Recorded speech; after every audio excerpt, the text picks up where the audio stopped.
Good day everyone, I am Loji Estrada from MSU Basin 1 and today I am going to perform transferring or transporting the patient. So moving a patient from one flat surface to another is referred to as patient care transfer. So patient transfers from a bed to a stretcher and from a bed to a wheelchair are the most prevalent.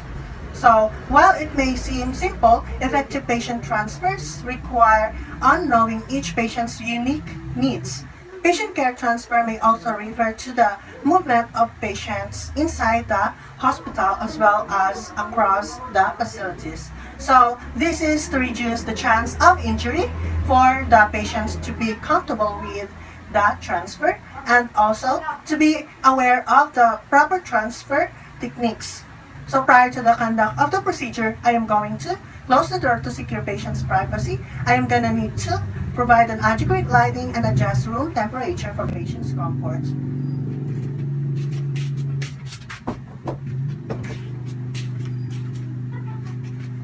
Okay, so the equipment to be used are the stretcher and the wheelchair. So we have the considerations before, during, and after the procedure. So before the procedure, we must guarantee that all necessary equipment is available, then maintain a level of privacy. And during the procedure, always remember proper body mechanics to prevent overstretching or body straining, and make sure to do so. Then, always wear gloves when transferring the patient. Follow the necessary standard correct procedure in doing so. Then we have after the procedure, document the result. So things to document after the procedure. Record the procedure done in the transfer of the patient. So then do hand washing or apply alcohol and then don on gloves. Hand hygiene and gloving prevents the spread of microorganisms.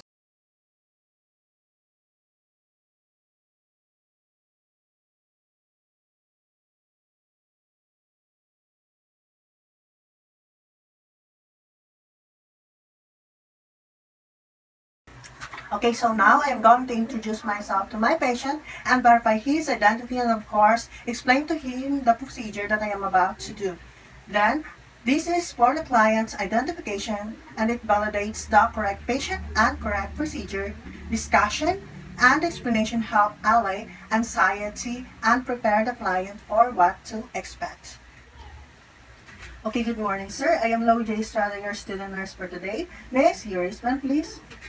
Okay, please state your complete name and your birthday, please.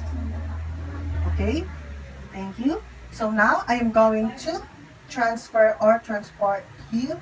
Is it okay with you? Okay. So we have assisting client to a sitting position in bed. So first, adjust the bed at an appropriate and comfortable working height. So proper bed height helps reduce back strain while you are performing the procedure. Okay, sir, I am going to adjust the height of your bed.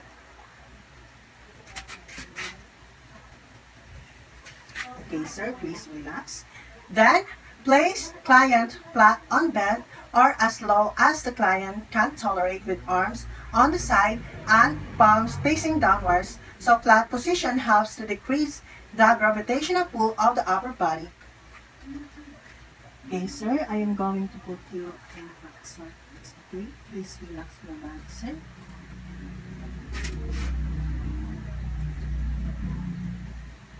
Okay, sir. Then, place a pillow at the head of the bed and remove all other pillows. So, removing pillows from under the client facilitates movement. Placing pillows at the head of the bed prevents accidental head injury against the top of the bed. Okay, now sir, I'm going to put your pillow on. Okay. I am going to remove other pillows. Okay, just relax sir. Then, ask the client if able to bend his or her legs and put his or her feet flat on the bed to assist the movement. So, client can use major muscle groups to push even if the client is too weak to push on the bed. So, placing the legs in this fashion will assist with movement and prevent shearing of the skin on the heels. Okay, sir. Please bend your knees, sir, and put down your feet not on yourself, please. That's good.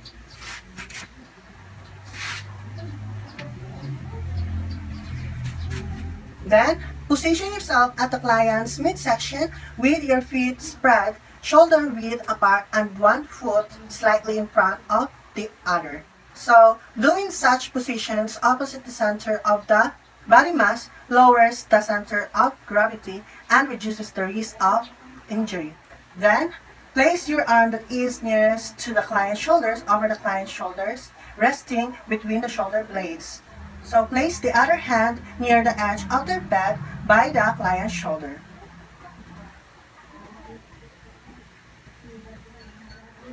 So this facilitates easy, safe, and orderly steps in assisting client to a sitting position. Then push the hand that is by the edge of the bed and pull the client towards you. So assist lifting the client to a sitting position. So this facilitates easy, safe, and orderly steps in assessing the client to a sitting position. Okay, sir. Then, assist the client to a comfortable position and readjust the pillows and supports as needed. Then, raise the side rails and place the bed in the lowest position. So, readjusting the bed with supports and side rails ensures client safety and comfort. Okay, now sir, I'm going to raise the side rails and adjust the bed in its lowest position, sir. Okay. So, this is now the first procedure.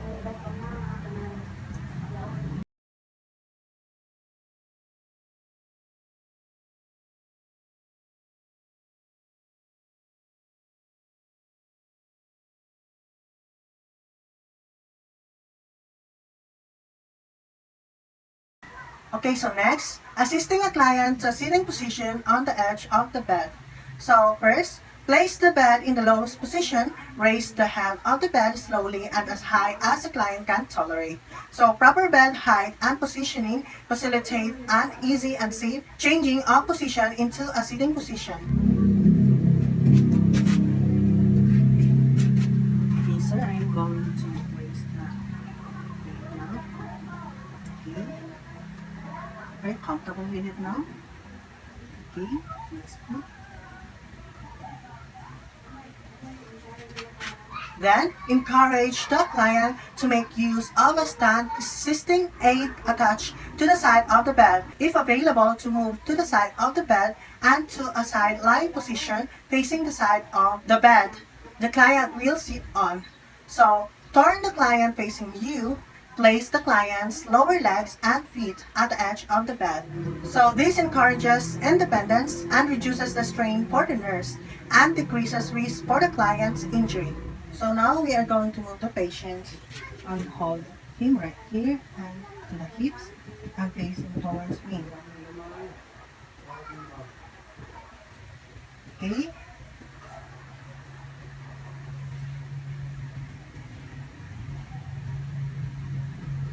Then, stand near the client's hips. Stand with your legs and shoulder width apart with one foot near the head of the bed, slightly in front of the other foot. So the nurse center of gravity is placed near the client's greatest weight to safely assist the client to a sitting position. Then, place one arm around the client's shoulders and the other arm under the client's thigh near the knees.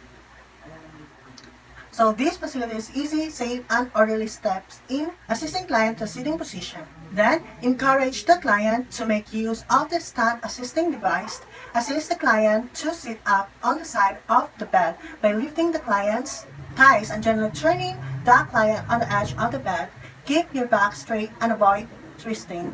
So the gravity lowers the client's legs over the bed. So the nurse transfers weight in the direction of motion and protects his or her back from injury. Okay, so now I am going to position my patient in a comfortable position. Okay, I'm going to assist this, sir. Then, let the client dangle his legs on the edge of the bed. So this allows the circulatory system to adjust to a change in position. Okay, sir, dangle your feet.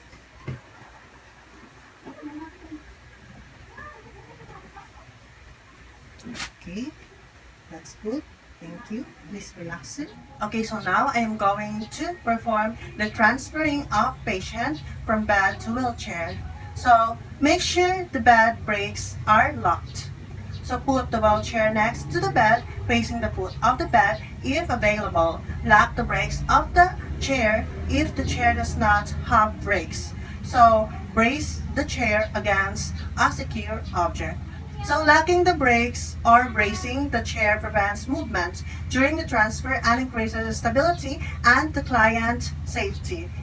Okay, so now I am going to lock the brakes of the bed. Okay, so I'm going to lock the brake of the bed and put the wheelchair in front of the bed.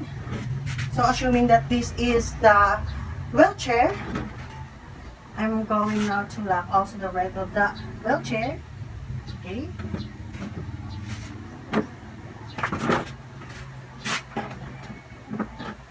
Then, place the bed in the lowest position. Raise the head of the bed to a sitting position or as high as the client can tolerate. Lower the side rails. This is for proper bed height and positioning. This facilitates that transfer. Okay, now sir, I am going to place the bed to the lowest position. And I am going to place side rails in its lowest position.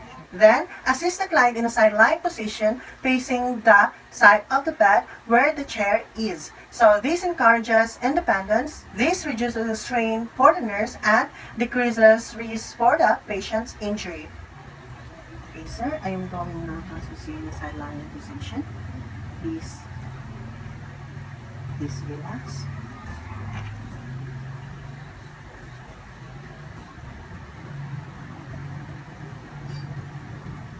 Okay, so then stand with legs apart with one foot forward near the head of the bed. So the nurse center of gravity is placed near the client's greatest weight to safety assist the client to a sitting position. Okay, so now sir, I am going to put you in a sitting position. Please down lower your feet. Okay. Okay.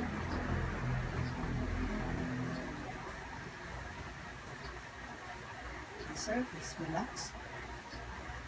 So, I have already assessed the client in sitting at the edge of the bed and I have let his legs dangle for a few minutes. So, the sitting position facilitates the transfer to the chair and allows the circulatory system to adjust to change in position. Okay, sir, please relax. Then, stand facing the client, spread your feet about the shoulder width apart, and flex your hips and knees. So this position provides stability and allows for smooth movement using the legs' large muscle groups. Okay. Then, position yourself as close as possible to the patient with your foot positioned in the outside of the client's foot. So doing so provides balance and support. Okay, so I have already placed my foot outside the foot of my patient. So now I'm going to place my hands around the client's waist. Okay. So I am going to put my client's right arm on my shoulder and his left arm to my waist. Okay, sir, hold me like that. So this prevents the injury to the patient. Then, ask the client to slide his buttocks to the side of the bed until the feet touch the floor. Okay, so this action facilitates easy and safe transfer of the patient from bed to the wheelchair. Okay, sir, please slide your buttocks on the edge of the bed. Okay. Okay, that's good. So at the count of 3, I will be using my legs, not my back, to help raise the client to a standing position and then turn the client with his back to the chair. Okay, so this action facilitates the easy and safe transfer of patient from bed to wheelchair. If indicated, brace your front knee against the client's weak extremity as he or she stands to prevent from buckling and falling. Then, ask the client to walk backwards until he feels the chair with the back of his legs. So this ensures proper positioning before sitting. Okay, so sir, please walk backwards. Okay, okay, please walk backwards. Okay. And now that I have already transferred the patient to the wheelchair, I'm going to tell the client to grasp the arms of the chair and gently lower the client into the chair. And also, I'm going to flex my hips and knees when helping the client sit in the chair. So flexing the hips and knees uses major muscle groups to aid in movement and reduce the strain on the nurse's back. Okay, so I have already done this procedure and I have already transferred my patient to the wheelchair and I am going to put him in a comfortable position. Okay, sir, please sit, sir, straighten your back and okay, thank you. And then place feet on the footrest of the wheelchair. Make client comfortable and drape if necessary. So this ensures safety and comfort for the client while on the chair. So blanket provides warmth and privacy. Okay, so I'm going to arrange his blanket now. Okay, sir.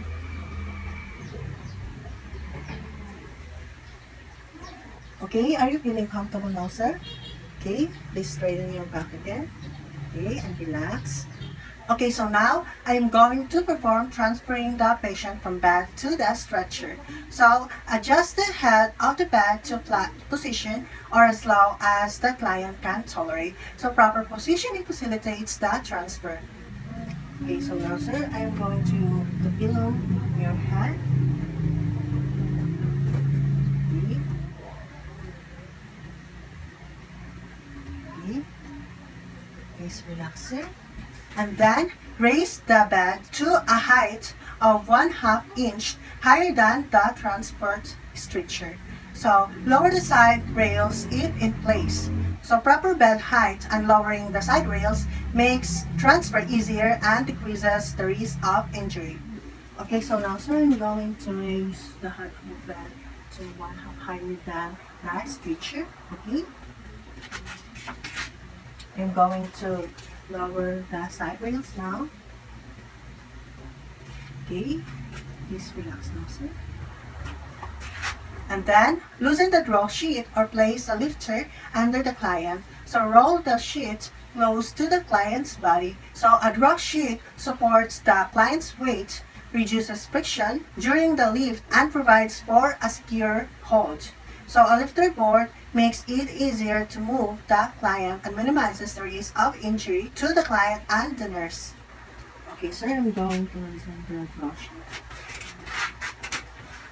Okay, sir, I'm going to put this under your body.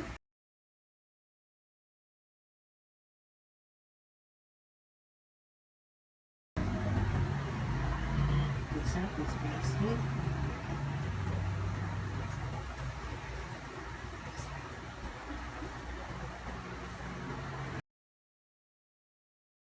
And then, position the stretcher next and parallel to the bed.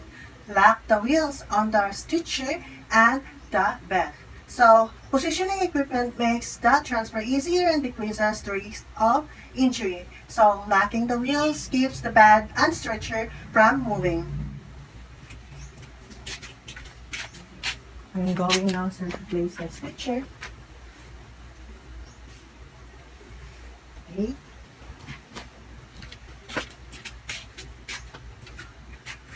Then, have the client fold arms against the chest and move chin to the chest. So this position facilitates safe transfer of the client from bed to the stretcher. Okay, sir, please put your arms on me. Okay. Okay. Please put your chin like that. Okay, so please stay. Okay, then let the assistant stand across the middle of the stretcher and grasp the other rolled end of the sheet by the client's head part and lower hip area. So doing so supports head, upper, and lower parts of the client's body. Okay, sir, please stand in the middle of the stretcher and hold the rolled end of the stretcher. Okay, please hold this. Then, climb onto the mattress beside hips and buttocks of the client. Grasp the roll sheet by the shoulder part and hip area of the client. So this facilitates easy, safe, and comfortable transfer of the patient from bed to the stretcher. So on the count of 3, let the nurse standing on the stretcher side of the bed pull the sheet while the nurse kneeling on the bed should lift the draw sheet. So transferring the client's weight towards the transfer board and pushing the client from bed to the stretcher. So working in unison distributes the work of moving the client and facilitates the transfer. Okay, so now we are going to do the procedure. Okay, please sir, assist me. Okay, 1, 2, 3. Okay. 1, 2, 3. Okay. 1, 2, 3. 1, 2, 3. Okay, sir. Now that you have transferred from bed to the stretcher, please relax, sir. So now we have transferred the patient from bed to stretcher. So assuming that this is the stretcher, we have then to remove the transfer board if used. Then raise the side rails of the stretcher. Then transfer any IVFs to the IV pole of the stretcher. So this ensures client safety. Okay, now sir, I'm just going to get the IVFs and the IV pole for you. Okay, sir, please relax now. Then, place the client comfortably on the stretcher and drape properly. So, blanket promotes comfort and warmth and also privacy. So, I'm going to place my client in a comfortable position now. Okay, sir, please.